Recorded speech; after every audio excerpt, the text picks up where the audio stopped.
Continue straight from previous video, where now we're going to do the shear capacity check. There are two failures in the shear, which is yielding and buckling.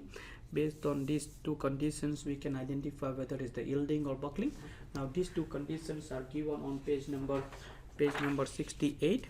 On page number 68, clause 5.11.2, that is for yielding, and then on the next page, on page number 69, the conditions given for buckling.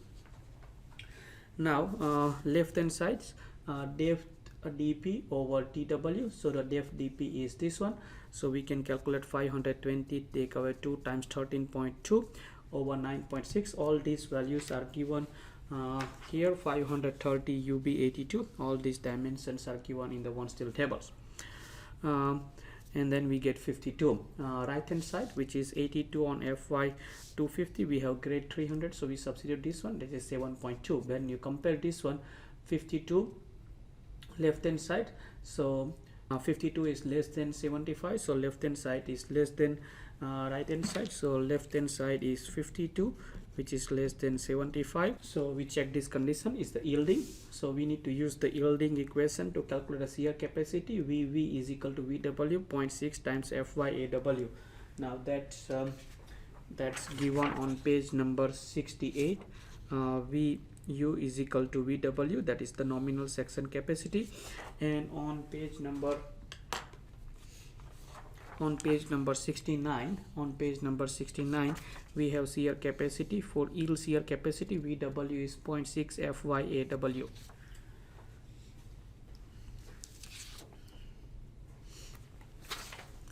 Now so we can substitute the value 0.6 in these equations, which is f.6 times Fy, which is 300, and the area of the wave. So the area of the wave is the one that is in this one, area of the wave. So we are talking about this area, which is dp, which is this whole thing is a dp, times 9.6. There's 9.6 is the thickness, that is the whole thing is the area.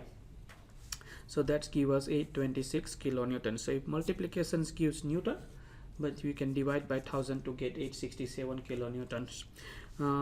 Then we can multiply by capacity factors. Capacity factor is 0.9 times 867, give us 780 kilonewtons.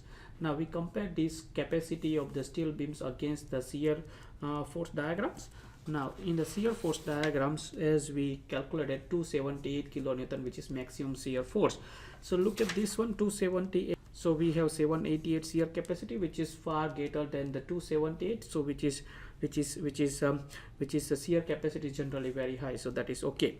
Now we need to do the serviceability. Now serviceability has a G plus these short-term factors and then live loads. So that is given in the table 4.1 on page number 16 on AS and ZS 110 for storage load.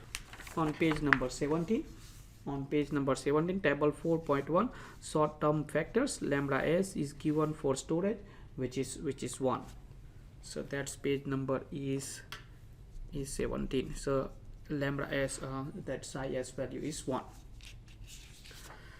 Now we need to calculate those, as I mentioned, we need to use these equations to calculate those loads. Now in the previous videos we work on the strength. Now we are working on the serviceability. So in the serviceability we use G plus Q. We cannot use this loading condition for the strength. So 65, 48 respectively from the questions, as in the question 65, 48, 31, 96, 65, 48.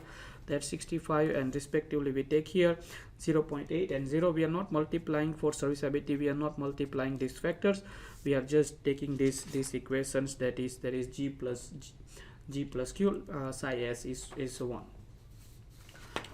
So there's all the calculations gives this 113 kilonewton, 127 kilonewton and 113 kilonewtons. That is just given in the previous video, 113, 127, 113 and 0.8 that are written here. Now for serviceability, the equations that we done in the structure analysis, that if you have a concentric load at a distance of A and B is always greater than A, we have PL cube on 48 EI and so on, if you have uniformly distributed load 5 WL4 over 384 EI. So we will give you this equation in the exam, so you don't need to remember this exam in the example. So this is the deflection equations. Now we're going to work one by one, like we take this, we're going to calculate this one by one. We are going to take this 113 first, so 113 kilonewtons, and find the deflection value.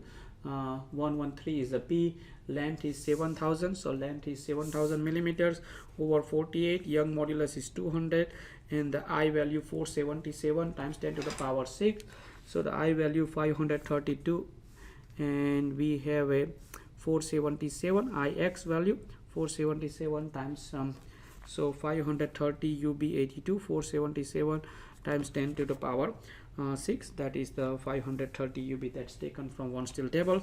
And 3, distance A for is 2000 millimeters, for 113 kilonewton is 2000 millimeters over 7000 minus 4, distance A over 7000 cube, that's multiplication gives 6.5 millimeters. For the next one, we're going to take 127 kilonewtons, that is 127 kilonewtons. Repeat the same procedures, except we have A value now is a 4000 millimeter instead of 2000 millimeters. So we're going to repeat this one and get 9.2 millimeters. Last one 113 kilonewtons. So this last one is 113 kilonewtons.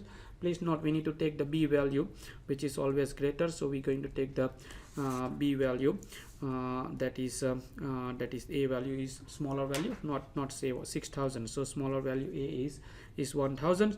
We get 3.5 millimeters third. So this is third load. Now the fourth one, that is the UDL. As you know, this fourth one is the UDL, deflection due to the UDL.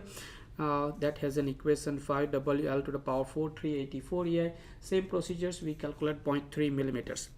Now we're going to plus all these 4 deflections, and we get 19.5 millimeters as a mid-span total deflections. Now the limit is L on 250 span divided by 200. Now this is given on page number 27 on table C1. On ASNZS 1170.0 on page number 28 table C1, so we have given the, for the case of beams, we have given the span over 250 for G lambda as Q.